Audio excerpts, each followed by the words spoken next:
muncullah Yesus. Nah, Yesus ini dari mana?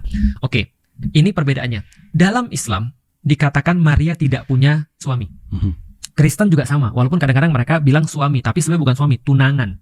Tunangannya namanya Joseph, gitu kan ya. Padahal sebenarnya dia belum menikah sebenarnya. Nah, di dalam kisahnya Maria ini bertemu dengan malaikat. Menarik, Maria ini sebenarnya adalah pelayan di Baitul Maqdis, di Masjidil Aqsa. Dari mana taunya? Jadi gini ceritanya. Ini menurut orang Kristen ya. Orang Kristen juga paham namanya Zakaria. Pernah dengar Mas? Ya. Zakaria itu punya istri namanya Elizabeth. Elizabeth ini menurut satu tradisi Kristen adalah sepupunya Maria. Menurut tradisi yang lain Maria adalah keponakan dia. Jadi ini ada tradisi beda-beda sih memang, tapi yang jelas kerabat lah ya. Nah, jadi Elizabeth ini kerabatnya Maria. Maria ini punya keluarga, dulunya mereka pengen agar anak ini berkhidmat ke Baitul Maqdis. Tapi zaman dulu namanya yang boleh berkhidmat adalah anak laki-laki. Nah, ini di dalam Islam Al-Quran bilang, ternyata yang muncul perempuan.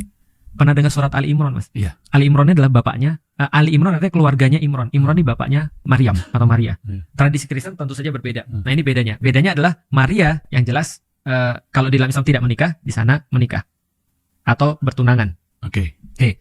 Harusnya dia berkhidmat di Baitul Maqdis, gitu kan ya. Nah, karena dia harus berkhidmat di Baitul Maqdis karena dia harusnya laki-laki, ternyata yang lahir perempuan, maka dia diuruskan kepada Zakaria yang tugasnya adalah waktu itu ngurusin Baitul Maqdis.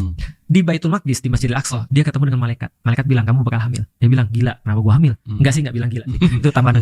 Nah, itu cerita gitu ya? refreshing ya, itu refreshing ya. Kenapa gua bisa hamil? Kan gua enggak pernah ngapa-ngapain sama laki-laki.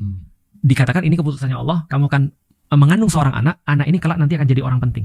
Akan jadi orang yang suci, disucikan dan orang penting.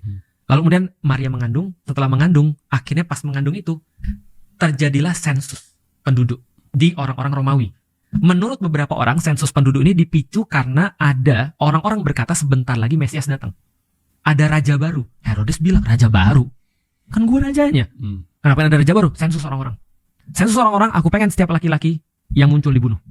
Wow. Maka dia ada sensus. Awalnya mereka di Nazaret nih, 2 orang, Yosef dan Maria yang lagi mengandung nih. Tapi kan ada sensus, ini cerita Kristen. Ketika ada sensus, maka mereka pergi ke tempat asal mereka kan gitu kan ya. Nah, ketika mereka pergi, melahirkanlah di Bethlehem. Jadi menurut Kristen, setelah Yesus ini lahir, dia lari dulu ke Mesir. Selama beberapa tahun sampai Herodesnya wafat. Ceritanya menurut mereka. Baru setelah itu balik lagi ke daerah Yudea. Ngajarlah Yesus ini di beberapa kota sampai umur 30. Umur 30 dia dibaptis oleh Yohanes Pembaptis. Yohanesnya anak siapa? Zakaria. Jadi Zakaria itu punya anak namanya Yohanes. Di kita namanya Yahya.